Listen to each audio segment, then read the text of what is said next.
Estimados hermanos, buenos días, muchas bendiciones. Seguimos otra vez unidos a través de la tecnología y podemos darnos el tiempo para poder compartir con ustedes esta nueva semana en la cual queremos continuar con nuestro estudio que estamos tomando de Romanos capítulo 8.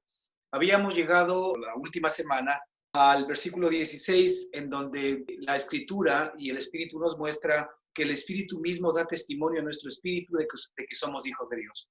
Y habíamos dejado la inquietud respecto de que es muy importante que más allá de que cualquier persona, que la propia Escritura, que cualquier entendido en Biblia nos comente efectivamente lo que diga la Escritura de nosotros, es muy importante que el propio Espíritu Santo, el Espíritu de Dios, ¿verdad? Nos diga a nosotros, nos muestre a nosotros que somos hijos de Dios.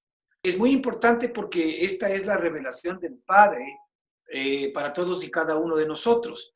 Si nosotros no tenemos la revelación del Espíritu de Dios, que es nuestro Padre, no olvidemos que el Señor Jesucristo le dijo a Nicodemo que si no naciésemos de nuevo, es decir, si no naciésemos del Espíritu, no podríamos ver el reino de Dios. Si la única manera como nosotros podemos ver las cosas de Dios, ver el reino de Dios, tener realmente conciencia de las cosas espirituales, es habiendo nacido de nuevo. Si nosotros no nacemos de nuevo, por el Espíritu Santo de Dios, no podemos efectivamente ver las cosas de Dios. Y de ahí es muy importante que el mismo Espíritu que es nuestro Padre, el que nos hizo nacer de nuevo, el que nos engendró, nos dé testimonio a nosotros mismos, a nuestro espíritu, de que somos hijos de Dios. Este no es un testimonio simplemente a nuestra mente natural, porque el hombre natural no puede comprender estas cosas, pero sí es un testimonio al espíritu que sí es capaz de poder comprender y entender estas cosas.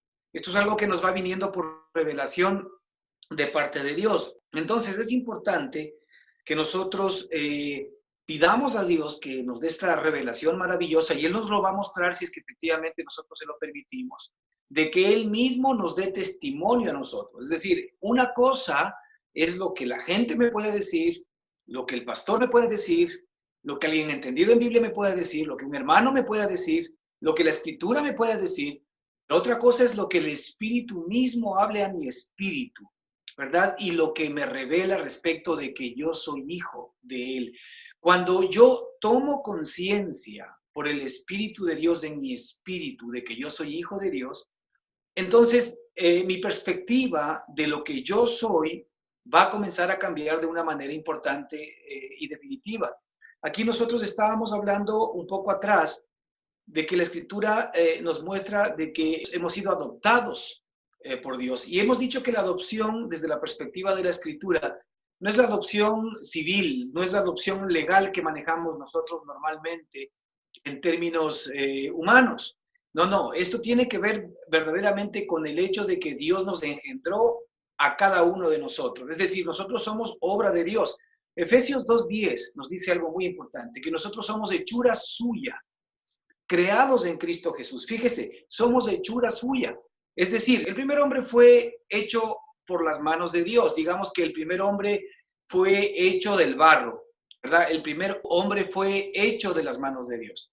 Pero el segundo hombre, que es el hombre espiritual, ¿verdad? Es un hombre engendrado. Es decir, el primer hombre fue un hombre creado, pero el segundo hombre fue un hombre engendrado. Y esa es la gran diferencia. Así es como Dios determinó el que usted y yo podamos ser imagen y semejanza de Él. Es decir, en nuestro hombre natural, nosotros no podíamos llegar a ser imagen y semejanza de Él. ¿Por qué? Porque simple y sencillamente nuestra naturaleza adámica, nuestra naturaleza pecaminosa, no nos iba bajo ninguna circunstancia a permitir el ser hijos de Dios.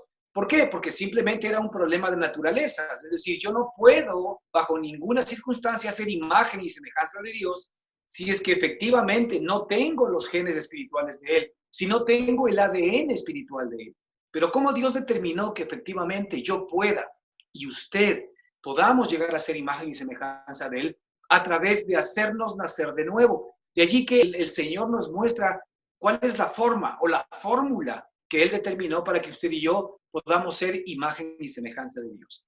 Y allí es donde efectivamente nosotros tenemos un problema. El Señor Jesucristo dijo que todo lo que es nacido de la carne, carne es. Y que todo lo que es nacido del Espíritu, Espíritu es. Entonces nosotros, en nuestra primera experiencia, fuimos nacidos de la carne y por eso somos carne. Y como estamos tan habituados a la carne, nosotros entendemos, comprendemos, vivimos, discernimos las cosas en función de las cosas de la carne. Pero evidentemente la carne no alcanza, no comprende, no entiende todo lo que efectivamente es el espíritu, porque estamos en dimensiones totalmente distintas y diferentes. Somos naturalezas distintas y diferentes.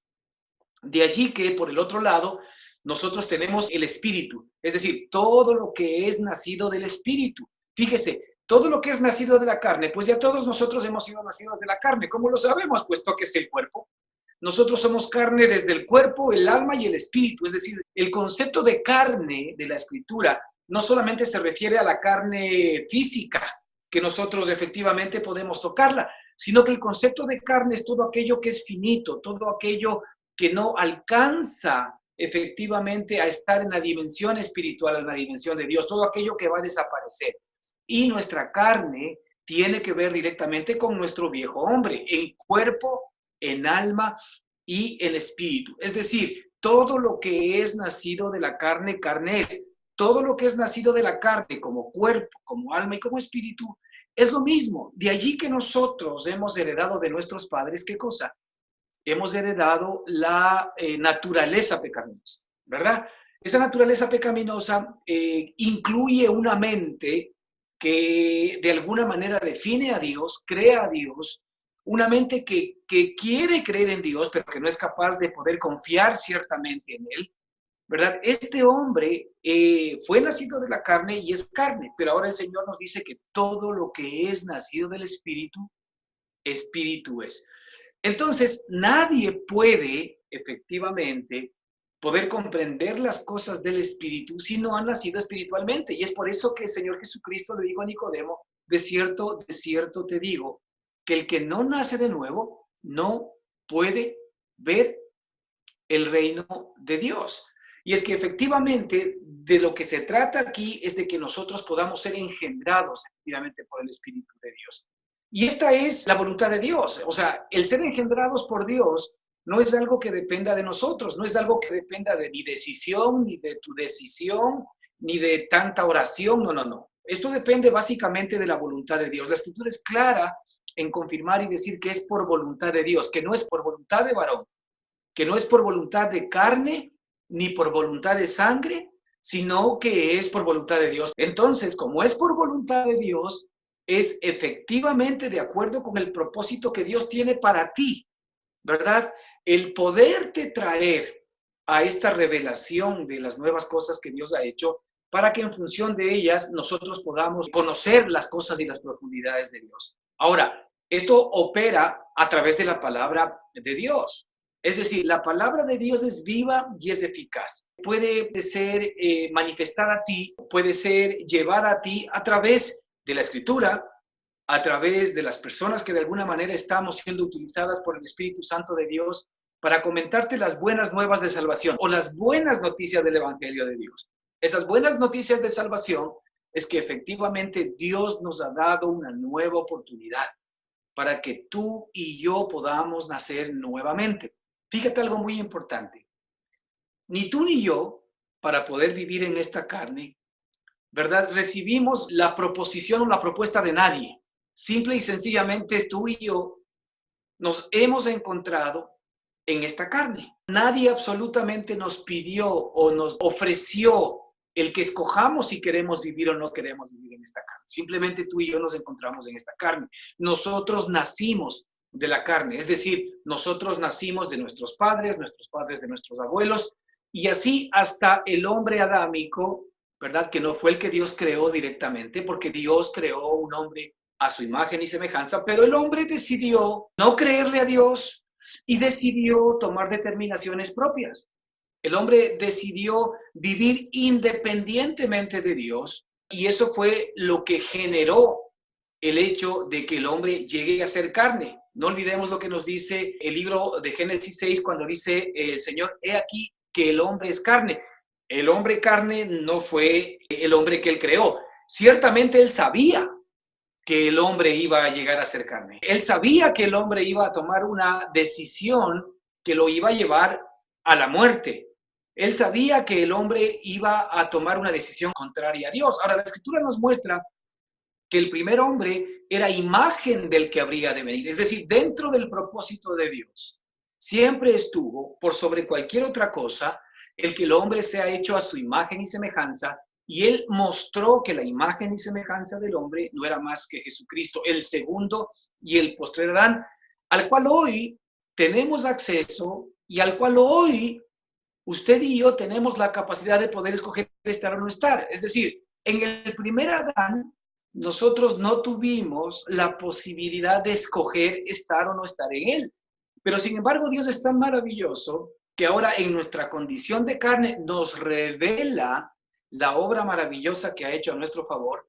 Y hoy, en esa revelación, nos da la posibilidad de que escojamos entre seguir siendo el hombre de la carne, ese hombre finito, ese hombre de muerte, o que escojamos el poder ser introducidos en la nueva creación, en el nuevo hombre, en Cristo Jesús, que es efectivamente el postrer Adán.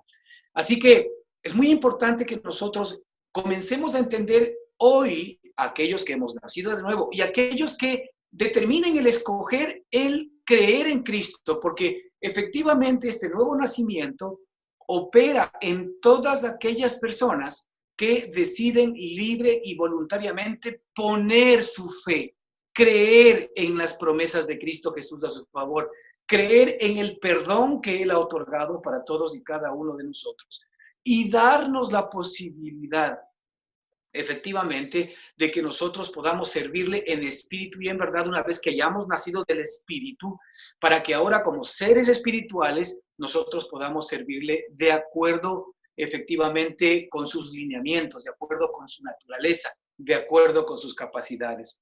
De allí que no olvide, Efesios 2:10 dice que nosotros somos hechura suya, esto hablando de la nueva creación, hablando del nuevo hombre, somos hechura suya creados en Cristo Jesús. Ahora dígame usted, si Dios dice que nosotros somos de hechura suya, creados en Cristo Jesús, es decir, ¿Dios puede hacer algo mal?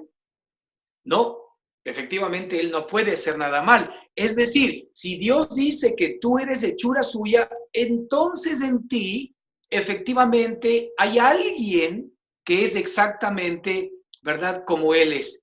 De hecho, la Escritura nos muestra claramente que el propósito de Dios es que en ti y en mí Jesucristo sea formado, que todos lleguemos a la estatura de la plenitud de Jesucristo. Por eso Jesucristo vino a este mundo. Jesucristo vino a este mundo en carne para que todos sepamos que efectivamente Jesucristo tenía la capacidad de venir en carne y nosotros hoy en esa misma carne podemos recibir el Espíritu que Él trajo consigo. ¿Para qué? Para que podamos, por el poder de ese Espíritu que vivió en Cristo y que hoy es capaz de poder vivir en cada uno de nosotros, ¿verdad? Podamos nosotros vivir la vida que agrada a Dios. Es decir, la vida que vence, la vida vencedora. La vida cristiana no es una vida de buen comportamiento, como nosotros de alguna manera lo hemos visto simplemente en el ambiente religioso. No es una vida de hacer nuestro mejor esfuerzo para servir a Dios. No es una vida en la cual nosotros renunciamos a todas las cosas para de alguna manera serle agradables o gratos a Él. No es una vida en la que nosotros de alguna manera nos atamos a la pata de una silla con una cadena para no salir y pecar. No se trata de eso. La vida cristiana no es más que la manifestación del nuevo hombre expresado y manifestado a través de tu vida y de mi propia vida. Y esto es algo que nosotros podemos comenzar a disfrutar y a experimentar hoy. ¿Por qué? Porque este hombre es eterno, porque este hombre es para la eternidad y este hombre ciertamente es para siempre. Es decir, este es el hombre que Dios nos dio para que en él podamos disfrutar juntamente con él la eternidad que se nos avecina. Así que todo esto va con la idea central de que es importante que estas cosas nos sean testificadas directamente por el Espíritu Santo, nuestro Padre, el que mora en nosotros. Fíjate, el Espíritu Santo está más cerca de lo que tú te imaginas. El Espíritu Santo está más cerca que tu cuerpo. El Espíritu Santo está más cerca que tu alma. El Espíritu Santo está más cerca que tu voz, más cerca que tu inteligencia, más cerca que tu mirada. El Espíritu es tan profundo que está más cercano a ti que cualquier otra cosa que tú puedas ver, sentir o tocar. El Espíritu está en lo profundo de tu espíritu, es decir, el Espíritu, ¿verdad? Y tu espíritu son realmente hoy la médula o son la sustancia de tu ser, de quien tú eres. Los cristianos estamos viviendo hoy ciertamente un problema de identidad. Este problema de identidad tiene que ver básicamente con que no sabemos quiénes somos. Es decir, nosotros escuchamos que hemos nacido de nuevo. Nosotros hemos escuchado que el Espíritu mismo da testimonio a nuestro espíritu de que somos hijos de Dios. Y hemos escuchado todas estas cosas, pero no actuamos como hijos. Es decir, nosotros queremos seguirnos relacionando con Dios en función del viejo hombre, en función del viejo conocimiento, en función del viejo entendimiento. Y nosotros no tenemos puesta nuestra mirada en el hombre espiritual, que es Cristo mismo, sino que tenemos puesta nuestra mirada en el hombre carnal, en el hombre natural, en sus cosas, en sus necesidades, en sus luchas, en sus dificultades y en todo lo que es de este hombre. Entonces, para que nosotros entendamos cuál es nuestra verdadera identidad, nosotros necesitamos que el Espíritu mismo, fíjate, el Espíritu mismo, la palabra mismo, ¿verdad? Es particular. La palabra mismo es que Él te tiene que dar espíritu a ti de que tú eres hijo de Dios. Es decir, allí es donde efectivamente la fe se produce. Porque la fe, ¿qué es? La fe no es más que la convicción de lo que se espera. La fe es convicción, la fe es certeza. ¿Sí? Dios es el único que es capaz de darnos convicción. Dios es el único que es capaz de darnos certeza. Pero la convicción y la certeza nos viene porque Él nos revela a nosotros en nuestro espíritu que somos hijos de Dios. La convicción y la certeza no nos viene porque leemos mucho la Biblia. La convicción y la certeza no viene porque tenemos nosotros un pensamiento positivo y decimos yo creo en Dios, yo creo en Dios, yo creo en Dios y todo me va a salir bien y todo me va a salir bien. No, no, no, no, no, no.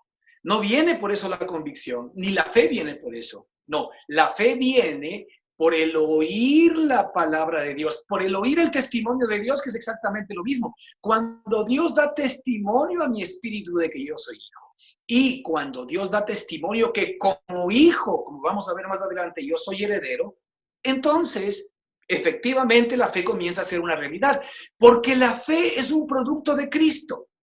La fe no es un producto de mi creer natural. La fe es una manifestación del Espíritu de Dios. Mira, ¿cuál es la manifestación del Espíritu de Dios de acuerdo a Gálatas 5? Amor, gozo, paz, paciencia, benignidad, bondad. Tómalo con letras grandes. Fe. Ok, la fe es una manifestación del Espíritu. Es decir, la fe es un regalo de Dios. La fe está dentro del paquete de la salvación que Dios te dio cuando tú recibiste a Cristo en tu corazón, cuando tú naciste por ende de nuevo. Es decir, el nuevo hombre, la nueva criatura incluye fe, incluye amor, incluye gozo, incluye paz, incluye paciencia, incluye benignidad, incluye bondad, incluye fe, templanza, que es dominio propio. Es decir, todo esto incluye el nuevo nacimiento. Esa persona es la que Dios quiere que sea formada en ti. Esa persona es la que quiere que efectivamente se manifieste en tu propia vida, pero que se te manifieste a ti, es decir, que tú seas el primer impresionado, ¿sí? Que tú seas el primer agradado en ver a alguien en ti que es totalmente diferente a ti. El testimonio arranca por eso, porque ¿quién más conoce de mí mismo que yo? A pesar de que la Escritura dice que el que conoce más de mí es el Espíritu del hombre que mora en mí. Pero que yo conozco de mí, tú conoces de ti mismo. Tú conoces tus profundidades hasta cierto punto. Tú conoces tus problemas, tus luchas, tus dificultades, tus debilidades, cosas que tal vez nadie conoce, tú conoces. Pero el Espíritu de Dios, efectivamente, que está en ti, tiene el poder para vivir en tu vida y hacer que aparezca en ti la nueva persona y la nueva criatura que Él te ha dado. El nuevo nacimiento tiene que ver con una nueva identidad. El nuevo nacimiento tiene que ver con una nueva persona. El nuevo nacimiento tiene que ver con una nueva experiencia desde hoy hasta la eternidad para ti. Entonces los cristianos estamos viviendo en un problema de identidad, porque aun cuando nosotros tenemos una nueva persona dentro de nosotros, de modo que si alguno está en Cristo, ¿qué dice la Escritura? De modo que si alguno está en Cristo, nueva criatura es. Punto, tú eres nueva criatura. La pregunta es, ¿en dónde está tu nueva criatura? Y ese es el grave problema que tenemos muchos cristianos, porque nosotros tratamos de relacionarnos con Dios con la vieja criatura que ha sido crucificada. Romanos 6:6, sabiendo esto, que nuestro viejo hombre ha sido crucificado juntamente con Él. Punto. Ahí está, nuestro viejo hombre ha sido crucificado juntamente con Él, pero del nuevo hombre nos dice que, de modo que si alguno está en Cristo, nueva criatura es. Entonces, el problema que tenemos los cristianos es un problema de identidad.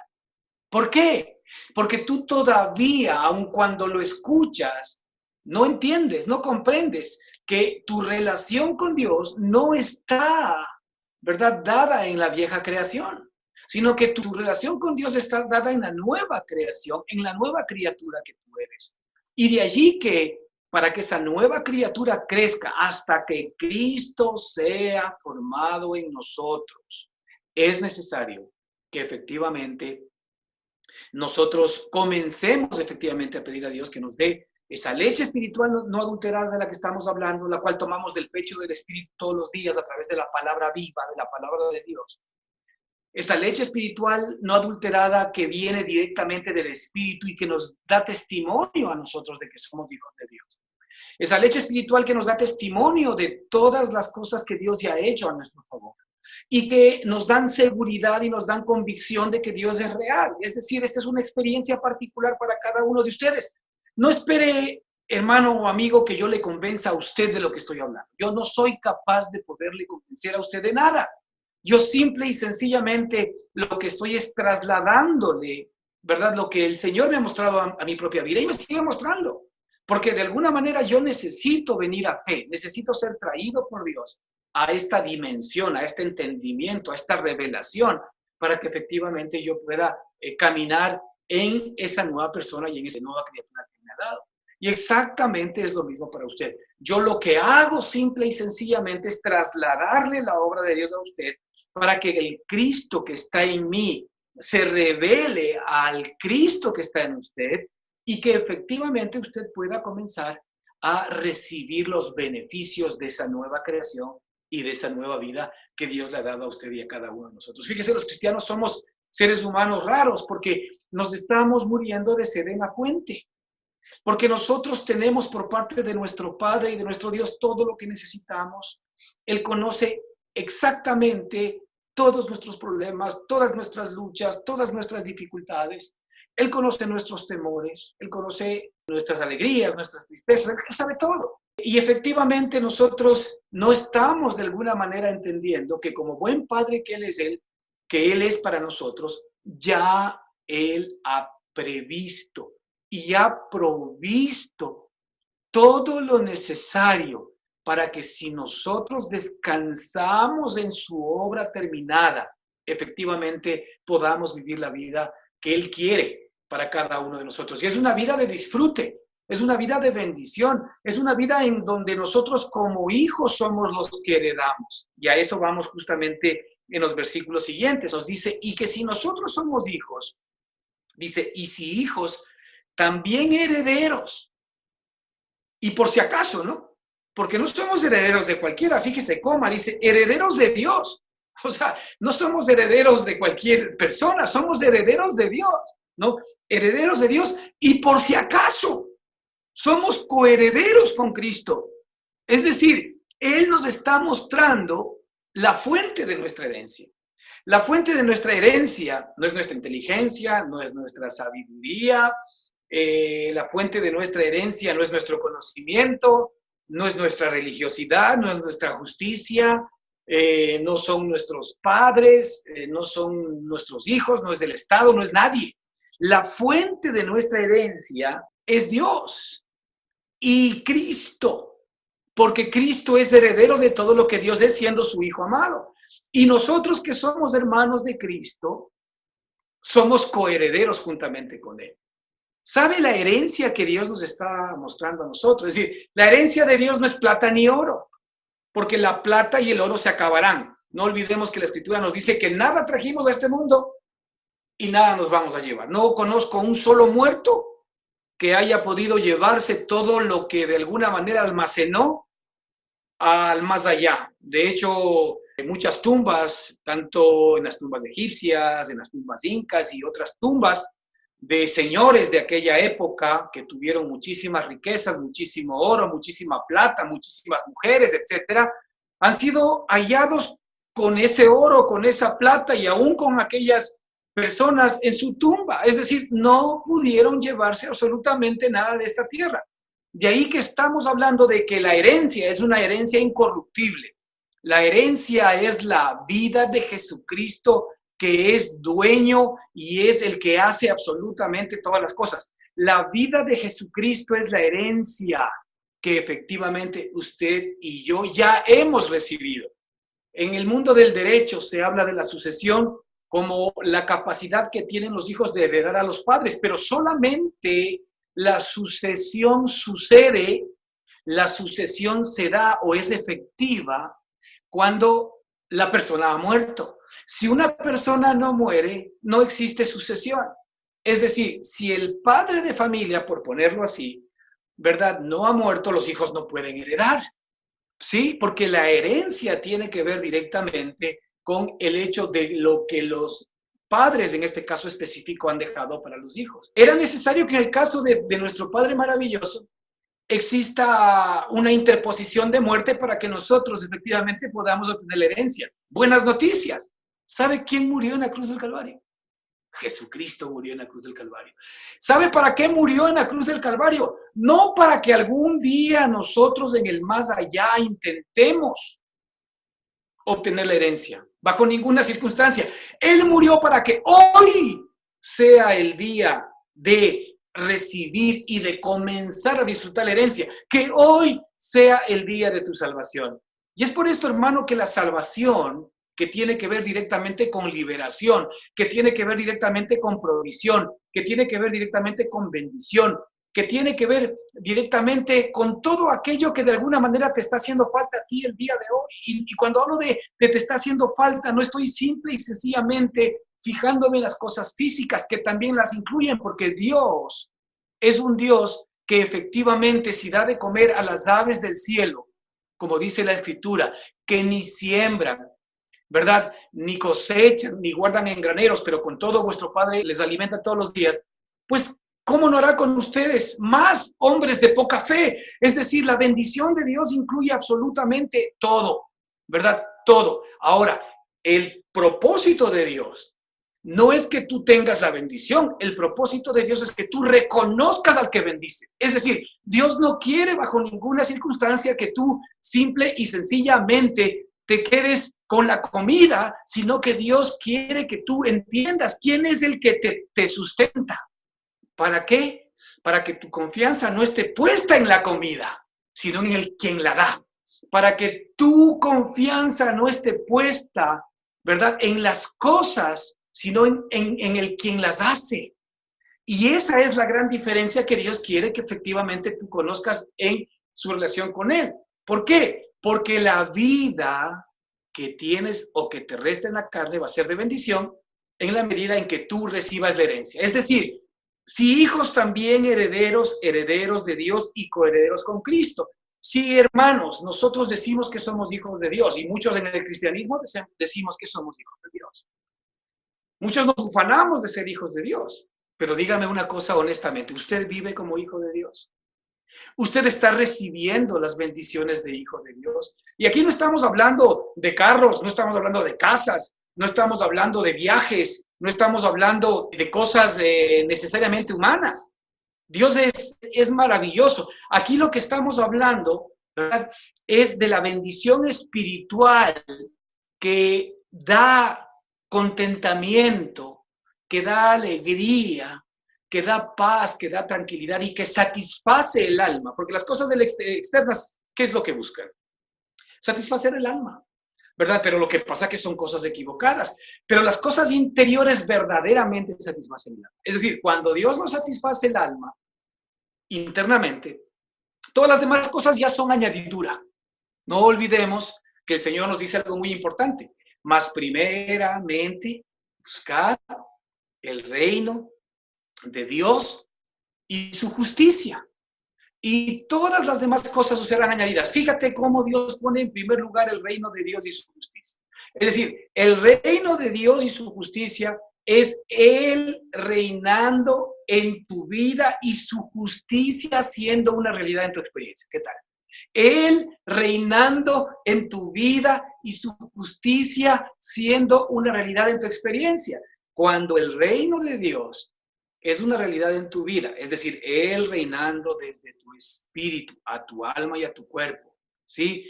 Cuando el reino de Dios es una experiencia respecto de que la justicia de Jesucristo se expresa y se comienza a manifestar en ti, es decir, toda la vida de lo que Él es, el amor, el gozo, la paz, la paciencia, lo que hemos hablado sobre el tema de la expresión y la manifestación del Espíritu, eso hace que esto nos dé alegría, nos dé contentamiento, nos dé tranquilidad, nos dé gozo, nos dé descanso para cada una de nuestras almas. ¿Y sabes qué pasa? Oh, sorpresa, las demás cosas no son añadidas. Es decir, va justamente en términos contrarios a lo que el hombre natural piensa. El hombre natural está tranquilo, el hombre natural está confiado, el hombre natural está alegre, está contento cuando las cosas exteriores le funcionan, cuando el dinero está bien, cuando el trabajo funciona, cuando la familia está bien, cuando el amor está bien, cuando las relaciones están bien, cuando la salud funciona, entonces yo estoy contento y alegre y le doy gracias a Dios. Señor, gracias porque tú eres bueno, bueno, bueno. Pero el grave problema es que el momento en que algo de ello me falla, es que me ha sido jalada la alfombra y de alguna manera me siento inestable, pues allí, Señor, ¿qué pasó? ¿Qué sucedió? No, no, no, no. La perspectiva de Dios es que tu contentamiento no viene de las cosas exteriores, sino de las interiores. Es decir, más primeramente buscad el reino de Dios y su justicia. Ok, eso es lo primero. Eso te va a dar estabilidad emocional, eso te va a dar vida. Ahora, eso tiene que ver directamente con la herencia. Eso es lo que quiero que el día de hoy comprendamos. El Señor nos dice que no, si nosotros somos hijos, entonces también somos herederos. Y somos herederos de Dios y coherederos con Cristo. Es decir, yo no puedo, bajo ninguna circunstancia, decir que soy hijo de alguien si es que no recibo los beneficios de aquella persona. ¿Sí? ¿De qué me sirve a mí ser hijo de, yo qué sé, Bill Gates, si vivo en la miseria más grande? ¿Yo de qué me ufano al decir que mi padre es Bill Gates si yo vivo en la miseria y no estoy disfrutando en absoluto nada de sus capacidades, nada de sus logros, nada de su buena vida, nada de todo el nombre, de todo el renombre que él tiene? ¿Me explico? Pero sin embargo, si yo estuviese disfrutando como hijo de todo lo que él es, más allá de que yo no sea tan Bill Gates, pero sea simplemente su hijo, le aseguro que los bancos me abrirían, le aseguro que la gente me respetaría, le aseguro que la gente me llamaría efectivamente a dar discursos, a disertar, lo que quiera, simplemente porque soy hijo de él. Pero ¿qué es lo que pasa? Imagínese usted cuando la Escritura dice que nosotros somos hijos, y si hijos también herederos. Es decir, algo está pasando en nuestra vida que no estamos disfrutando de la herencia. ¿Por qué no estamos disfrutando de la herencia? ¿Qué está sucediendo en nuestra vida que no nos permite disfrutar de la herencia? Bueno, algo muy sencillo. Simple y sencillamente no creemos que somos hijos. O tenemos un problema serio. ¿Estamos nosotros equivocados respecto de con quién o de qué persona nos estamos relacionando con él? Nos estamos relacionando con el hombre equivocado. Nos estamos relacionando con el hombre crucificado. Nos estamos relacionando con el hombre de Romanos 6:6, que dice, sabiendo esto, que nuestro viejo hombre fue crucificado juntamente con él. Nos estamos relacionando con el muerto. No nos estamos relacionando con, de modo que si alguno está en Cristo, nueva criatura es. Si se da cuenta, no nos estamos relacionando con la nueva criatura. ¿Por qué? Porque más allá de lo que tú estás escuchando en este momento, más allá de que lo entienda en mi mente natural, simple y sencillamente no lo practico. No le creo a Dios. Creo en Dios, pero no le creo a Dios. ¿Me explico? No le creo a Dios. Y claro, y lo mejor que nosotros como religiosos nos hemos podido inventar. Es que, no, es que esto no es para ahora, porque nosotros somos seres naturales, nosotros somos imperfectos, somos incapaces, y así vamos a morir en este tiempo hasta que ya nos vayamos de aquí y ya disfrutaremos en el futuro. Mentira. Eso no dice la Escritura. La Escritura nos dice que hoy es el día de la salvación. Hoy. Es decir, la salvación no fue para cuando en algún momento nosotros vayamos a algún lugar que llamamos cielo. No, la salvación es para hoy, porque el cielo es una persona. La salvación es una persona.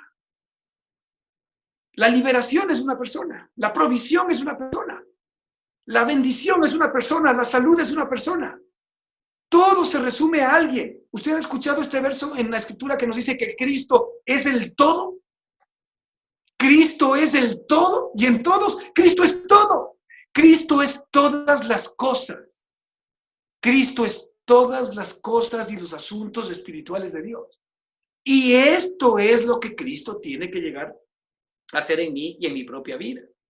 Entonces la Escritura aquí nos dice que nosotros, si somos hijos y si hijos, entonces también somos herederos de Dios y coherederos con Cristo. Así que, hermano, a mí y a ti nos resta simple y sencillamente algo. Si yo soy hijo verdaderamente, yo me estoy perdiendo de algo grande si no estoy comenzando a disfrutar a partir de hoy la herencia. Y la herencia, Dios ha querido que tú la disfrutes a partir de hoy. Y la herencia, ¿verdad? Es algo que yo, ¿verdad? Efectivamente puedo demandar. Y puedo demandar porque Dios la legalizó para mí con la muerte de Jesucristo. Es decir, Dios te amó tanto, de tal manera amó Dios a Ricardo, y pon allí tu nombre, que dio a su amado Hijo Jesucristo para que si tú en Él crees, no te pierdas. Fíjate, no te extravíes. Esto de no te pierdas es no te vayas al infierno. No te extravíes ahora. No andes, ¿verdad? Por allí perdido en el desierto, ¿sí? Para que no se pierdan, sino que tengas vida eterna. La vida eterna es ahora. ¿Tú recuerdas cuando Cristo dijo, yo he venido para que tengáis qué? Yo he venido para que tengáis vida. Para eso vino el Señor. Es decir, Él vino para que nosotros hoy tengamos la vida de Él, hoy. Porque la vida eterna no es algo que vamos a vivir. La vida eterna es algo que ya estamos viviendo todos aquellos que hemos nacido de nuevo. La vida eterna, ¿verdad? Es algo que hoy tú y yo somos capaces de poder comenzar a experimentar. Es decir, yo puedo decir con toda seguridad que yo estoy viviendo hoy la vida eterna. Y yo estoy viviendo la vida eterna porque este ciclo que tengo en la carne, lo que me está permitiendo simple y sencillamente es entender el por qué mi Padre Celestial permitió que yo venga en carne a este mundo. ¿Para qué me trajo a esta carne? Y para que yo pueda hoy tener el privilegio de escoger lo que Él pone delante de mí, la bendición y la maldición. ¿Verdad? La bendición, si es que yo soy capaz efectivamente de escoger a aquel que cumplió todos los mandamientos de Dios. ¿Quién fue? Jesucristo, y Él está en mi propia vida. Él es el cumplimiento de mis mandamientos. Él es el cumplimiento de todas mis obligaciones delante de Dios. Él es el cumplimiento de todas las demandas que Dios tuvo para mi carne, ¿verdad? Así que efectivamente, como Él es el cumplimiento de todo aquello, hoy yo tengo el privilegio de poder tenerlo en mi corazón y poder comenzarlo a disfrutar. Entonces, hoy es el día de la salvación. Hoy yo puedo comenzar a experimentar la herencia que efectivamente Dios ha querido darnos. Y fíjate lo que dice el versículo siguiente, que es muy importante. Y a veces estos versículos nosotros un poquito los dejamos a un lado porque como que nos dan un poco de temor respecto de lo que quieren decir, pero yo quisiera aclarar un poco esto que el Señor me ha estado hablando y quisiera compartirlo contigo. Mira, en el coma dice, si es que, y si hijos también herederos de Dios y coherederos con Cristo, coma, si es que padecemos juntamente con Él, para que juntamente con Él seamos glorificados. Entonces, claro, cuando nosotros escuchamos si es que padecemos juntamente con Él y cuando nosotros vamos a los padecimientos de Cristo, ay, ay, ay. Es decir, yo soy capaz de poder soportar los padecimientos de Cristo. En mi propia carne, yo entendiéndome, comprendiéndome y sabiendo quién soy, con todos los líos, con todas las luchas, con todos los problemas que ya tengo, yo seré capaz de seguir soportando aún todavía más los padecimientos de Cristo. Pues fíjate que el Señor me ha llevado a unos versos importantes que creo que aclaran este versículo y que son de muchísima bendición para nosotros. Así que yo quisiera que vayamos al versículo de Colosenses 1:24. Ahora pues, me gozo en lo que padezco por vosotros y cumplo en mi carne lo que falta de las aflicciones de Cristo por su cuerpo, que es la iglesia. Este versículo me dio mucha luz respecto del que acabamos de leer, ¿sí? Porque aquí el apóstol Pablo, no olvidemos que está hablando por el Espíritu Santo de Dios, está hablando de una nueva persona, de una nueva criatura, es decir, del Espíritu Santo que está hablando a través del apóstol Pablo. Fíjate otra vez lo leo, dice, ahora me gozo en lo que padezco por vosotros y cumplo en mi carne lo que falta de las aflicciones de Cristo por su cuerpo, que es la iglesia. Es decir, Cristo, ¿no es cierto? Primero declara que nosotros somos su cuerpo, la iglesia, tú y yo. Es decir, nosotros somos el cuerpo de Cristo. Eso ya creo que lo sabemos. Ahora, Cristo declara algo mucho más de fondo. Dice que a él todavía le faltan las aflicciones. A él todavía le falta ser afligido en su cuerpo, en el cuerpo de Cristo que es la iglesia. Entonces, el Señor me llevó a meditar y pensar sobre este versículo y me dijo, a ver Ricardo, ¿quién vive en ti? ¿Vives tú o vivo yo? Pues bueno, de acuerdo con la escritura, vives tú, yo ya no vivo. ¿Sí? ¿Qué dice la escritura? Porque ya no vivo yo, más Cristo vive en mí. Ah, ok, sí, Señor, tú vives en mí. Muy bien, dime una cosa. Si yo vivo en ti, cuando tú tienes un problema, cuando tú tienes un sufrimiento, cuando tú tienes una dificultad, cuando tú tienes una lucha, ¿quién la sufre? ¿Tú o yo? Y entonces, el Señor, bueno, yo lo estoy enfrentando en carne propia. Bueno, eso es lo que quiero que sepas. Que ya que yo vivo en ti, yo soy el que sigo sufriendo en ti las aflicciones que tú tienes. La pregunta es, mira lo que dice el versículo y ahí quiero aclararte.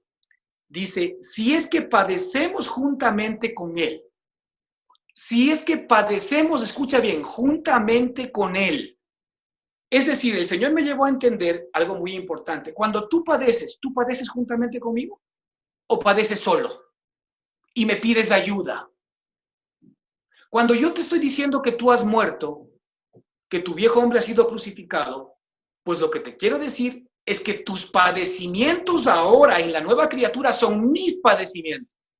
Y lo que yo quiero que tú sepas es que tú me permitas vivir tus problemas, tus luchas, tus sufrimientos y tus dificultades a mí, porque ya no vives tú, sino que yo vivo en ti.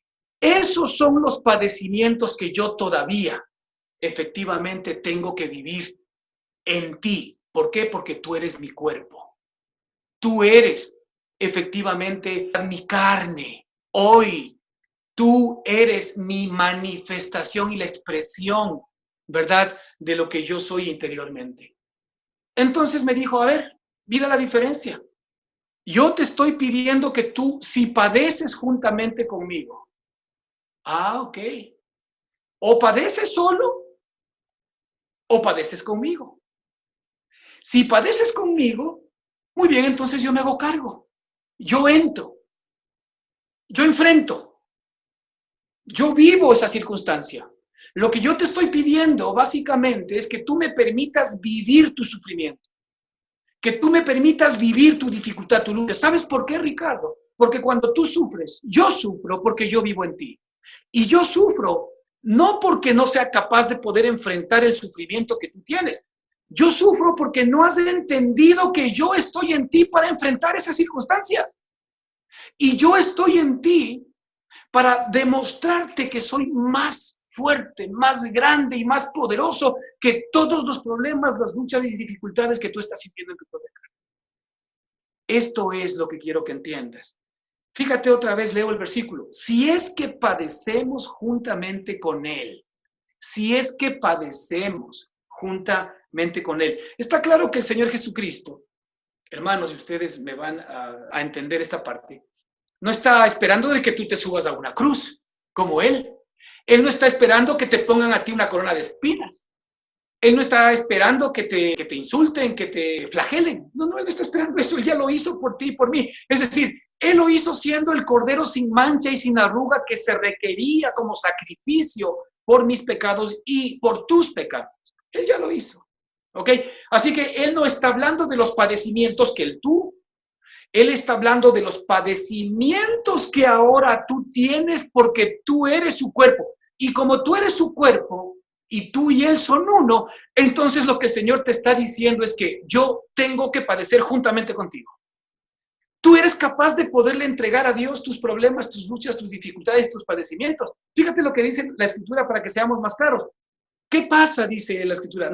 Que no estemos ansiosos por nada, sino que entreguemos al Señor en oración y ruego y en toda súplica todas nuestras luchas, nuestras dificultades y nuestros problemas. ¿O no dice eso la Escritura?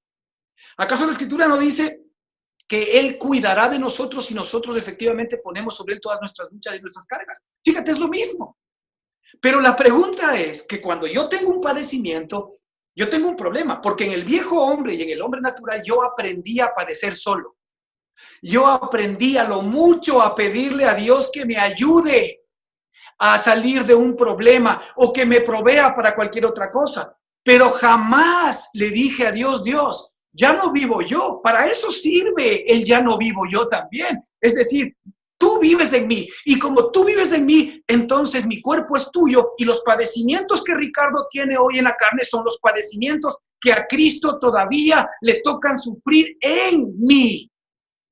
En mí. Y cuando yo a Él le digo, Señor, tú vive por mí este problema, tú vive por mí esta dificultad, tú vive por mí esta estrechez, tú vive por mí esta enfermedad, tú vive por mí esta dificultad, tú vive por mí esta circunstancia enorme. ¿Y qué es lo que va a suceder? Él lo va a hacer. Fíjate, algún día hablábamos aquí sobre aquel ejemplo, cuando el Señor estuvo con los discípulos iba en la barca. Y resulta que en la barca, ¿verdad? Todo iba bien, Cristo se había acostado, ¿no es cierto? Y la barca no es más que sinónimo de ti y de mí cuando Cristo vive en nosotros, es decir, nosotros somos la barca. Cristo está en nosotros y muchas veces efectivamente nosotros estamos deambulando por el mar de la vida. Y en un momento determinado se levantan las olas, sin que nosotros sepamos. Se levantan las dificultades. Se levantan las enfermedades, se levantan las luchas, se levantan los problemas. Y comenzamos nosotros primero, naturalmente, a enfrentar nosotros, como los apóstoles, directamente el problema. Fíjate que Cristo estaba durmiendo, nos muestra la Escritura. ¿Y qué hicieron ellos? Ellos trataron de salir solos del problema, ni siquiera le tomaron en cuenta a Cristo que estaba con ellos. Ellos trataron de achicar el barco, trataron de izar las velas que tenían, trataron de remar fuerte, muy posiblemente, gritaron, chillaron, eran pescadores, era gente que estaba acostumbrada al tema del mar. Pero sin embargo se dieron cuenta que el mar, las olas y el ímpetu de todo el movimiento que había allí, la naturaleza era mucho más fuerte que ellos. ¿Qué fue lo que hicieron? Señor, sálvanos que perecemos. ¿Y qué pasó? Cristo se levantó, él estaba durmiendo. Bueno, se hacía el dormido. Él estaba durmiendo. Él sabía lo que iba a suceder. Él, no me extrañaría que él haya mandado a que se levanten las olas. No me extrañaría que él haya mandado a que se levante el viento recio. No me extrañaría que él haya hecho todo eso mientras estaba durmiendo y estaba con el ojo medio abierto, ¿ok? Para ver si es que efectivamente algo allí iba a pasar. Pero el Señor ahí quería enseñar algo. Es lo mismo que nos quiere enseñar a ti y a mí en este tiempo. Es decir, el problema de los discípulos no era el ímpetu del mar, no era el mal temporal que se levantó de súbito cuando todo estaba bien. El problema es que ellos no habían aprendido a contar con quién estaba en la barca. ¿Quién estaba en la barca? Jesucristo. Muchos de nosotros tenemos a Cristo dormido en nuestro corazón y enfrentamos solos los problemas, las luchas, las dificultades, las enfermedades, la pobreza y todo lo que tengamos, lo enfrentamos solo. Estamos tratando, aun cuando creemos en Cristo y Él está en nuestra barca, estamos tratando de achicar, estamos tratando de izar velas para llegar a buen norte, estamos tratando con nuestras propias fuerzas de remar y no sale nada. Al contrario, el mar se embravece más. ¿Qué es lo que Dios está esperando? Por favor, que le digamos, Señor, sálvanos, que perecemos. Pero somos tan duros porque nuestra naturaleza pecaminosa no se quebranta. Nuestro viejo hombre no se quebranta. Entonces, nosotros no somos capaces de contar con Él para cada circunstancia. Fíjate que ellos, sabiendo que Cristo estaba en el corazón, sabiendo que Cristo estaba en la barca y sabiendo que Cristo ya había hecho milagros con ellos, Cristo había venido haciendo milagros con ellos algunos episodios atrás, pero sin embargo ellos no terminaban todavía de convencerse del poder que les acompañaba.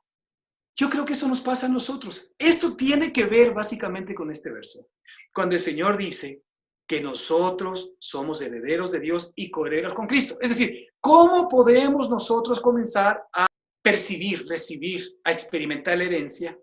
Bueno, primero, si es que padecemos juntamente con Él, en el sentido de que si nosotros le dejamos a Él ser el protagonista de todas nuestras dificultades, luchas y padecimientos.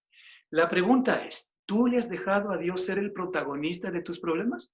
Mira, eso es salvación. Buenas noticias. La salvación no es haz lo mejor que tú puedas, que yo te voy a ayudar. No, la salvación es tú fuera y yo me hago cargo.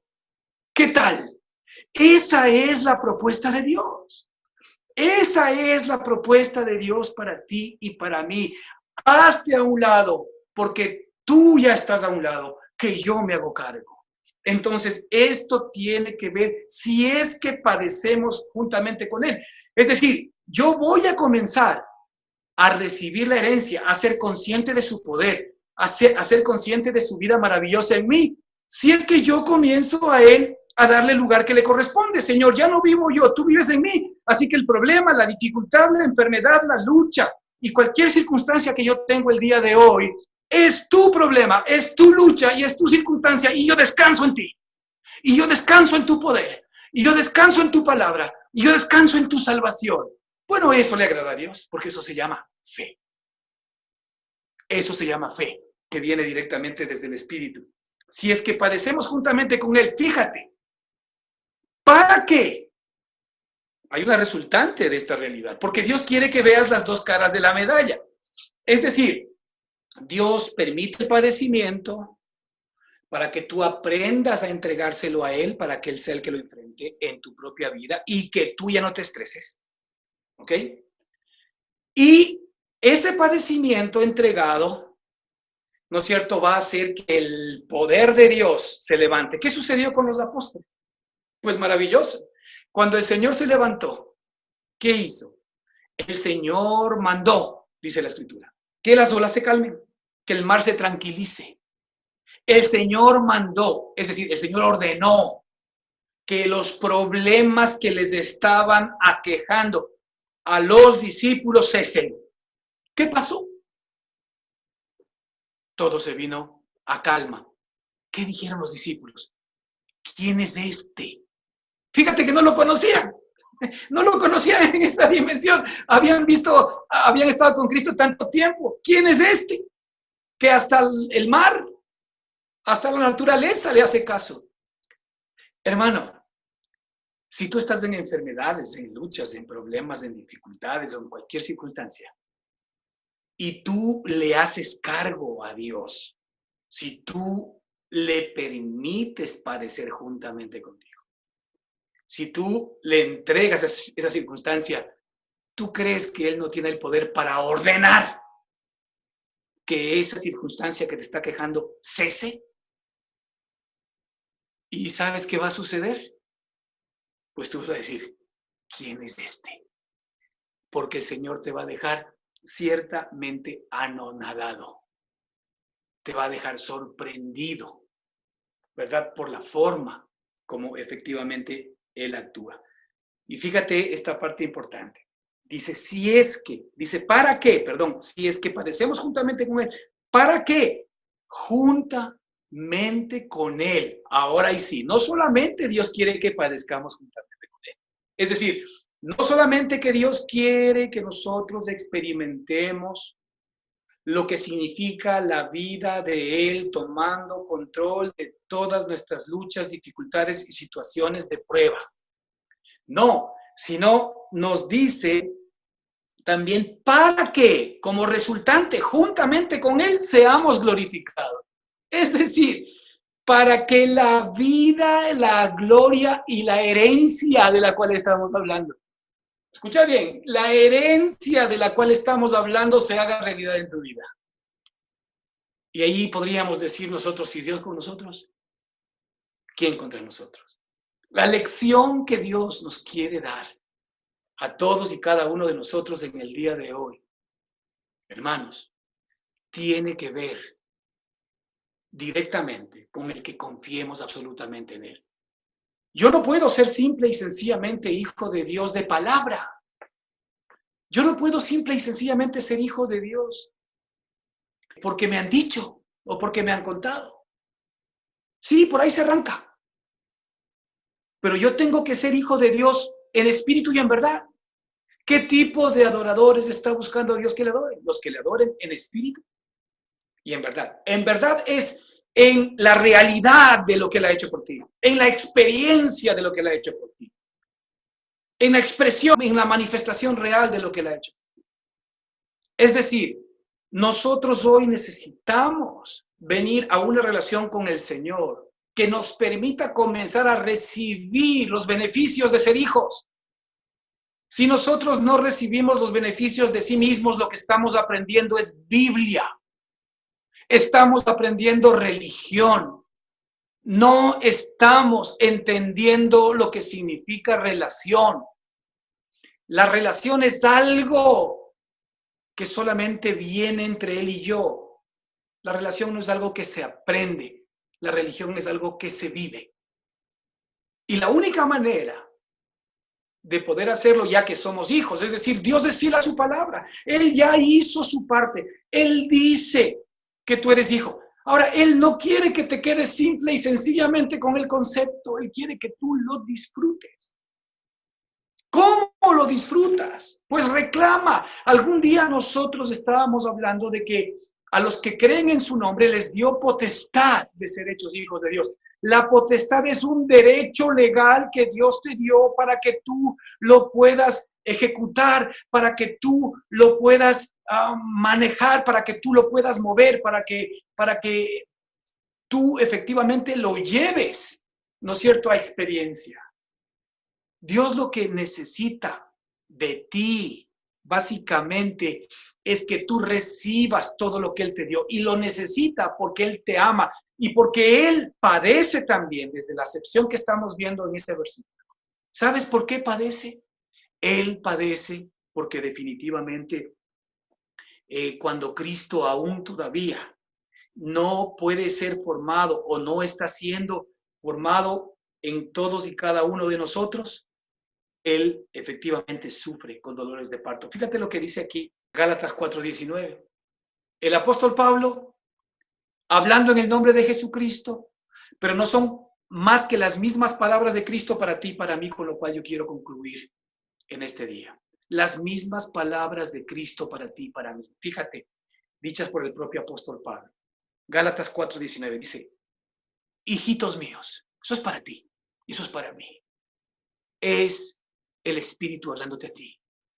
Hijito mío, por quien vuelvo a sufrir dolores de parto hasta que Cristo sea formado en ti.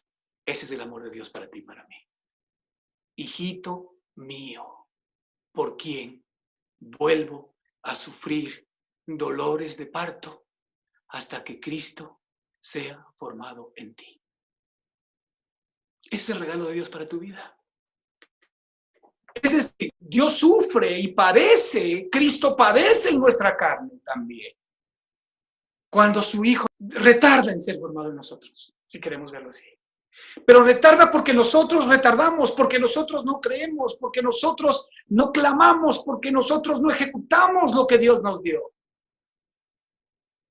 Él realmente, cuando tú estás en pecado, cuando tú estás alejado de Dios, no, Él sufre con dolores de parto. Él no está molesto contigo. Él no está esperando, efectivamente, que te caiga una sentencia desde el cielo. Él no está esperando que estés frente a su tribunal para mandarte al infierno. No, Él sufre contigo porque eres su hijo.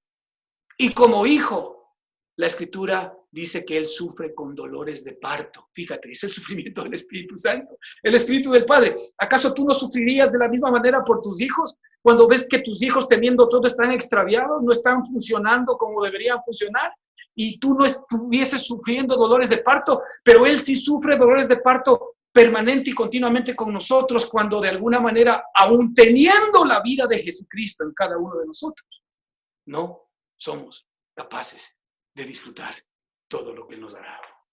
¿Qué regalo nos ha dado Dios? Lo único que tenemos que hacer es echar mano de todo lo que Él nos dio. Pedirle a Él que efectivamente nos siga mostrando esa realidad maravillosa, su poder y su gracia.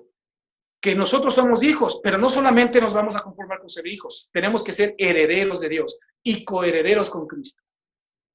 ¿Para qué?